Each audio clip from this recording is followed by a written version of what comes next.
ধরেন একটি মেয়ের উপরে যখন রেপ হয়, সে যে কষ্টের ভিতর দিয়ে যায়। ডিবি হারুন প্রতি রাতে 7 বার করে চাইতেন আমাকে, নিজের ইচ্ছে মতো সব করতেন আমার সাথে। এইমাত্র ডিবি হারুনকে নিয়ে কি বললেন অভিনেত্রী কাজী নওশাবা আহমেদ, দেখলে চমকে উঠবেন। বিস্তারিত জানতে হলে ভিডিওতে একটি লাইক দিয়ে শেষ পর্যন্ত দেখুন।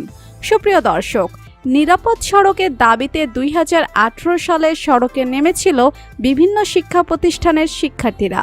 সেই সময় সোশ্যাল মিডিয়ায় সরকার বিরোধী এক পোস্ট করার দায়ে গ্রেপ্তার করা হয়েছিল অভিনেত্রী কাজী নওশাবা আহমেদকে।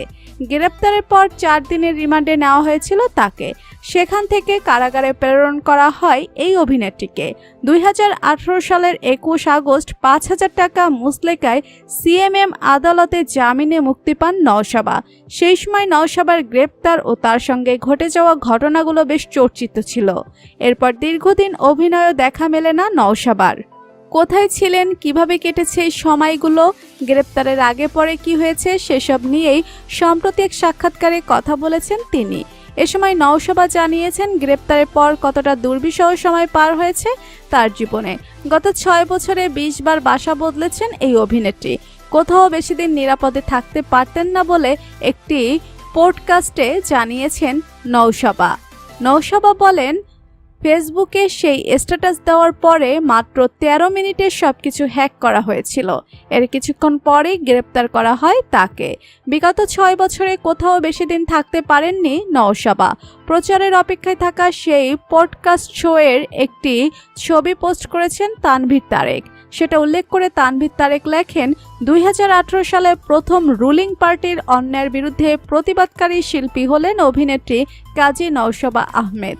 এরপর আয়নাঘরে তাকে 21 দিনের নির্যাতন, অতঃপর রিহাবে 6 মাস। নিজের মেয়েকেই চিনতে পারত না নওশাবা। সেই সময় থেকে একমাত্র কন্যাকে নিয়ে গত 6 বছরে 20 বারের ওপরে বাসা বদলেছে। কেউ বাসা ভাড়া দিতে চায়নি, সংসার ভেঙেছে। নিজের বাড়িতে জায়গা হয়নি, কারণ ভাই ও আত্মীয়রা নিরাপদ মনে করেনি। বন্ধুর নামে বাসা ভাড়া নিয়ে বোরকা পরে ঢুকতেন, কোনো আপোষ করেননি। অনেক রকম অফার এসেছে, মামলা করেছেন আগেই, যা এখনো চলমান। গল্পগুলো আসছে।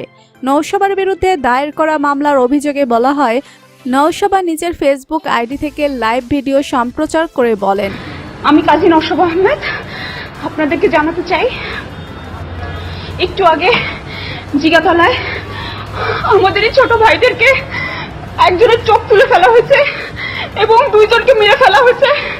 আপনারা সবাই একসাথে হন, প্লিজ ওদেরকে প্রোটেকশন দেন বাচ্চাগুলো। আমি কাজী নওশাবা আহমেদ আপনাদের জানাতে চাই, একটু আগে জিগাতলায় আমাদের ছোট ভাইদের একজনের চোখ তুলে ফেলা হয়েছে এবং 2 জনকে মেরে ফেলা হয়েছে। অভিনেত্রী কাজী নওশাবা আহমেদ বলেন, বলেছিলাম যে আমার চোখ বাঁধা ছিল, কিছু সাদা পোশাকের মানুষ আমাকে ধরে নিয়ে গিয়েছিল। আমাকে রিমান্ডে দিয়ে অনেক কষ্ট দিয়েছে। অনেক পুলিশ অফিসার আমার উপরে শারীরিক নির্যাতন করেছে। ডিবি হারুন আমাকে অনেকবার ব্যবহার করেছে।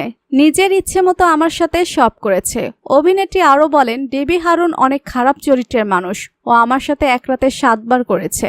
আজ বাংলার সকল মানুষ সরকারের পতন দেখেছে। ডিবি হারুনের পতন দেখে তাই আমি এখন অনেক খুশি। আমার নির্যাতনের শাস্তি ওরা পেয়েছে। তো বন্ধুরা, অভিনেত্রী কাজী নওশাবা আহমেদকে নিয়ে আপনাদের কি বলার আছে? ডিবি হারুনকে নিয়ে আপনাদের কি মন্তব্য? লিখে জানিয়ে দিন কমেন্ট করে। পরবর্তী আপডেট পেতে হলে সাবস্ক্রাইব করুন আমাদের চ্যানেলটি। ধন্যবাদ।